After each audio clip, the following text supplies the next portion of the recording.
नमस्ते दोस्तों, स्वागत है आपका हमारे इस चैनल के अंदर। तो दोस्तों, हम जानने वाले हैं इस वीडियो में कि भीम में कैसे आया 10,000 हाथियों का बल। इतनी शक्ति जो कि 10,000 हाथियों में होती है, वह इतनी शक्ति केवल और केवल भीम में कैसे आई, यह राज जानने वाले हैं हम इस वीडियो में। दोस्तों, लोग यह जानते हैं कि 10,000 बल है भीम के अंदर, पर कैसे आया इतना बल, क्यों आया और किस लिए आया, यह सारी चीज़ें जानेंगे आज के हम इस वीडियो में। तो चलिए शुरू करते हैं आज के इस वीडियो को। पर उससे पहले आप हमारे चैनल को लाइक, शेयर और सब्सक्राइब और बेल आइकॉन को भी अवश्य ऑल पे सेट कर दीजिएगा। तो चलिए शुरू करते आज की इस वीडियो को और आगे बढ़ते। तो दोस्तों, पांडु पुत्र भीम के बारे में माना जाता है कि उसमें 10,000 हाथियों का बल था, जिसके चलते एक बार तो उसने अकेले ही नर्मदा नदी का प्रवाह रोक दिया था। लेकिन भीम में यह 10,000 हाथियों का बल आया कैसे, इसकी कथा बड़ी ही रोचक है। कौरवों का जन्म हस्तिनापुर में हुआ था, जबकि पांचों पांडवों का जन्म वन में हुआ था। पांडवों के जन्म के कुछ वर्ष पश्चात पांडु का निधन हो गया। पांडु की मृत्यु के बाद वन में रहने वाले साधुओं ने विचार किया कि पांडु के पुत्रों आदि तथा पत्नी को हस्तिनापुर भेज देना ही उचित है। इस प्रकार समस्त ऋषिगण हस्तिनापुर आए और उन्होंने पांडु पुत्रों के जन्म और पांडु की मृत्यु के संबंध में पूरी बात भीष्म, धृतराष्ट्र आदि को बताई। भीष्म को जब यह बात पता चली तो उन्होंने कुंती सहित पांचों पांडवों को हस्तिनापुर बुला लिया। हस्तिनापुर में आने के बाद पांडवों के कैवदिक संस्कार संपन्न हुए। पांडव तथा कौरव साथ ही खेलने लगे। दौड़ने में, निशाना लगाने में तथा कुश्ती आदि सभी खेलों में भीम सभी धृतराष्ट्र पुत्रों को हरा देते थे। भीमसेन कौरवों से होड़ के कारण ही ऐसा करते थे, लेकिन उनके मन में कोई वैर भाव नहीं था। परंतु दुर्योधन के मन में भीमसेन के प्रति दुर्भावना पैदा हो गई। जब उन्होंने उचित अवसर मिलते ही भीम को मारने का विचार किया। दुर्योधन ने एक बार खेलने के लिए गंगा तट पर शिविर लगवाया। उस स्थान का नाम रखा उदकंठ। वहाँ खेलने, पीने इत्यादि सभी सुविधा भी थी। दुर्योधन ने पांडवों को भी वहाँ बुलाया। एक दिन मौका पाकर दुर्योधन ने भीम के भोजन में विष मिला दिया। विष के असर से जब भीम अचेत हो गए तो दुर्योधन ने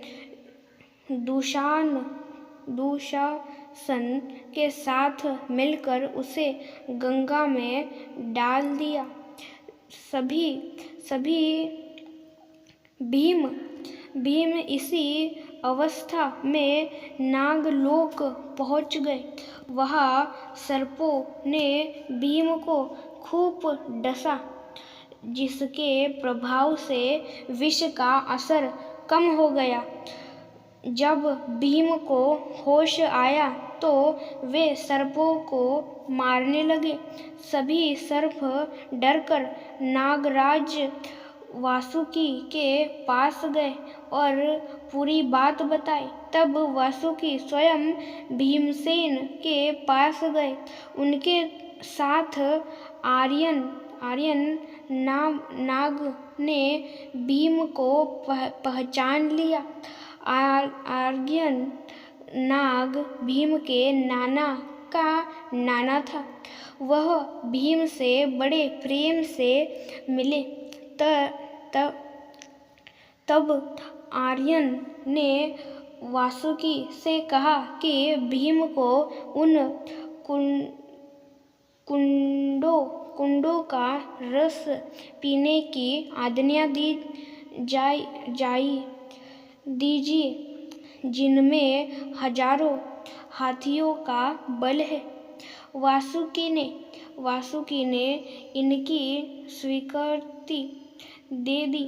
तब भीम 8 कुंड पीकर एक दिव्य शैया पर सो गए। जब दुर्योधन ने भीम को विष देकर गंगा में फेंक दिया तो उससे बड़ा हर्ष हुआ। शिविर के समाप्त होने पर सभी कौरव व पांडव भीम के बिना ही हस्तिनापुर के लिए रवाना हो गए। पांडवों ने सोचा कि भीम आगे चले गए होंगे। जब सभी हस्तिनापुर पहुँचे तो युधिष्ठिर ने माता कुंती से भीम के बारे में पूछा। तब कुंती ने भीम के न लौटने की बात कही। सारी बात जानकर कुंती व्याकुल हो गई। जब उन्होंने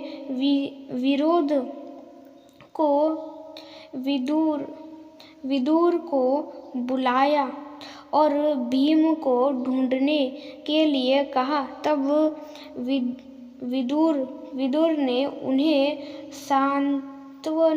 सांत्वना दी और सैनिकों को भीम को ढूंढने के लिए भेजा। उधर नागलोक में भीम 8वें दिन रस पच जाने पर तब नागों ने भीम को गंगा के बाहर छोड़ दिया। जब भीम सही सलामत हस्तिनापुर पहुँचे तो सभी को बड़ा संतुष्ट हुए। तब भीम ने माता कुंती व अपने भाइयों के सामने दुर्योधन द्वारा विष देकर गंगा में फेंकने तथा नागलोक में क्या क्या हुआ यह सब बताया। युधिष्ठिर ने भीम से यह बात किसी और को नहीं बताने के लिए कहा।